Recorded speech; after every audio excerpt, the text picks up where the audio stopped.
ایک تو جب پریس کانفرنس ختم ہوئی اور شیخ رشید صاحب اٹھ کے جا رہے تھے تو ایک جرنلسٹ نے ان سے پوچھا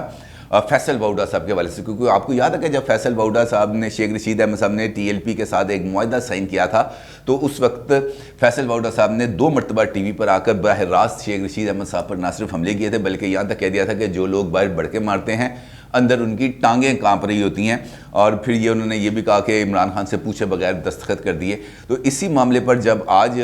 شیخ رشید احمد سے پوچھا گیا کہ جناب فیصل وؤڈا صاحب کا جو معاملہ ہے وہ اسلام آباد ہائی کورٹ سے رد ہو گیا ہے اور اب معاملہ واپس آ گیا الیکشن کمیشن آف پاکستان میں، تو شیخ رشید احمد صاحب کیکا مار کے ہنس پڑے، اور ان کی یہ جو مسکراہٹ تھی انفیکٹ اس نے ہی اس سارا جو ان کے دل کے اندر چل رہی تھی فیصل وؤڈا صاحب کے حوالے سے اس کی ساری کلائی کھول دی،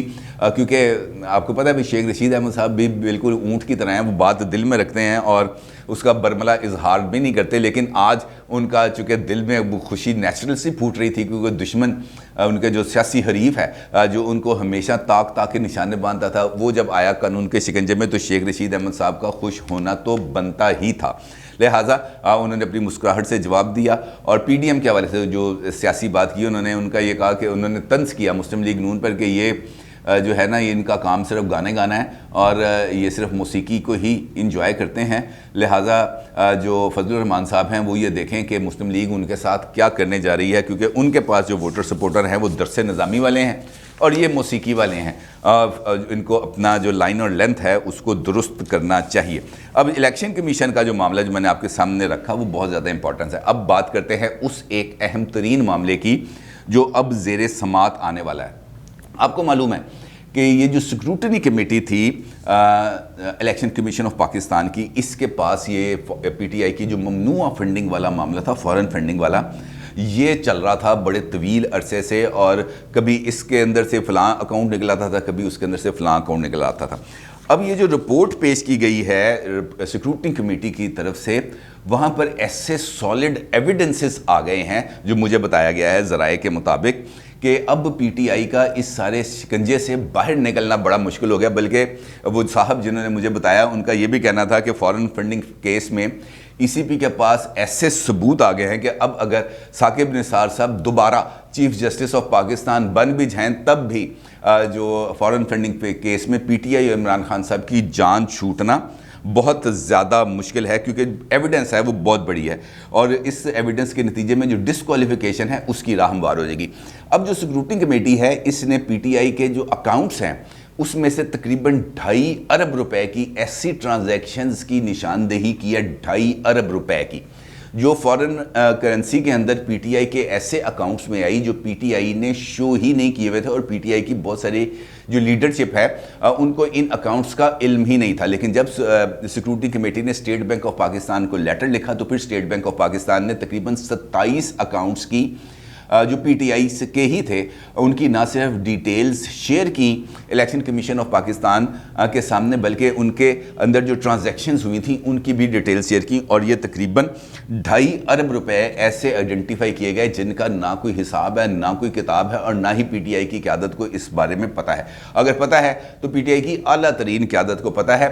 کہ ان اکاؤنٹس میں پیسے آئے اور پھر ان اکاؤنٹ سے پیسوں کو نہ صرف نکالا گیا بلکہ ان روٹ کر کے وہ پیسے ایک خاص شخصیت کے اکاؤنٹ میں بھی گئے اور وہاں سے ان کو استعمال بھی کیا گیا۔ اب چونکہ یہ ایک ایسا ایویڈنس ہے جو ناقابل تردید شواہد کی بیس پہ ہے، کیونکہ یہ ساری اکاؤنٹس ٹرانزیکشن ہے، اس کو نظر انداز نہیں کیا جا سکتا۔ اب چیف الیکشن کمشنر جو ہیں سکندر سلطان راجہ صاحب، ان کے پاس آ گئی ہے یہ رپورٹ جو سکیورٹی کمیٹی نے فائنلائز کی ہے، اور تقریباً 1000 سے زائد صفحات پر مشتمل بینکنگ ٹرانزیکشنز پر یہ رپورٹ ہے جو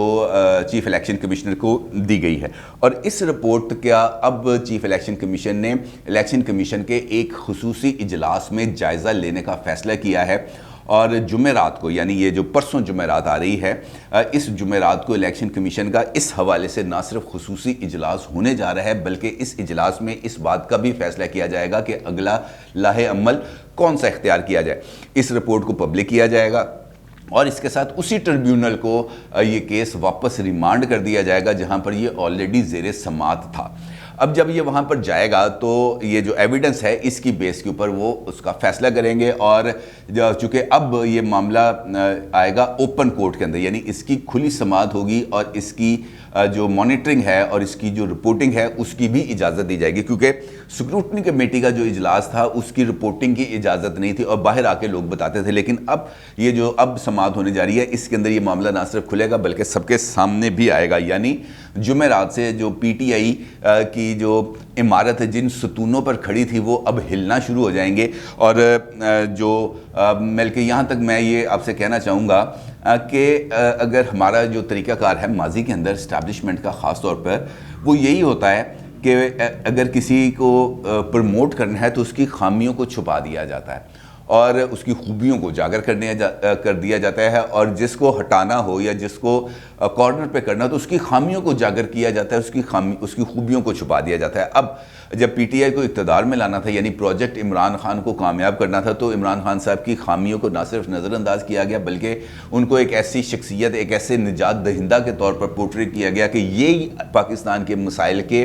حل کا ایک بنیادی کریکٹر ہے اور اس کی بغیر پاکستان کے اندر جو پولیٹیکل تبدیلیاں ہیں وہ نہیں آ سکتی۔ لیکن اب چونکہ منظرنامہ بدلنا شروع ہونے جا رہا ہے تو اس صورتحال کے اندر جنہوں نے بنایا انہی کے ذمہ ہے یہ معاملہ بگاڑنے کا، اور بگاڑنے کی صورت کے اندر جو خامیاں ہیں ان کو نہ صرف اجاگر کیا جائے گا بلکہ اس طریقے سے اجاگر کیا جائے گا کہ واپسی کا کوئی راستہ نہیں ملے گا۔ اور اس سفر کا آغاز اب ہونے جا رہا ہے جمعرات سے، یعنی بہت امپورٹنٹ ڈیولپمنٹس ہیں جو اب ہونے جا رہی ہیں، اور خاص طور پر فارن فنڈنگ ایک ایسا معاملہ تھا جو گزشتہ 7 سال سے زیر التوا چلا رہا تھا، کیونکہ اگر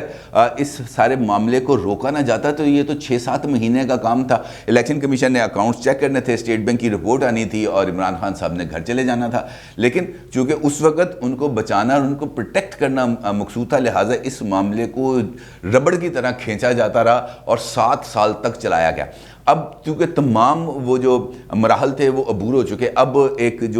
proper scientific forensic investigation report نہ صرف تیار ہو گئی ہے بلکہ الیکشن کمیشن کے پاس آ گئی ہے، اور اب اس رپورٹ کے بعد حتمی فیصلے کی طرف معاملے نے جانا ہے، یعنی وہ جو تلوار اب پہلے بہت دور لٹک رہی تھی اب وہ بہت زیادہ قریب آ گئی ہے، اور اب اس ساری صورتحال میں عمران خان صاحب کے لیے کوئی نیا بیل آؤٹ پیکج آنا میرا خیال ہے خاصی حد تک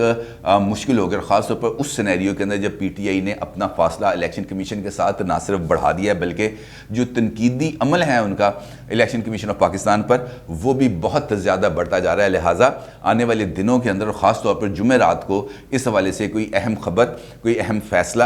اس الیکشن کمیشن کے اجلاس کے بعد سامنے آئے گا، اور یقینی طور پر وہ پی ٹی آئی اور عمران خان صاحب کی گورنمنٹ کے لیے ایک خطرے کی نہ صرف گھنٹی ہوگی بلکہ اس کے بعد جو ریس ہے اس کے عمل کا آغاز ہوگا، اور پھر دیکھتے ہیں یہ اونٹ کس کروٹ بیٹھے گا۔ اپنی رائے کا ضرور اظہار کیجیے گا۔ آپ کا بہت شکریہ۔ اللہ حافظ۔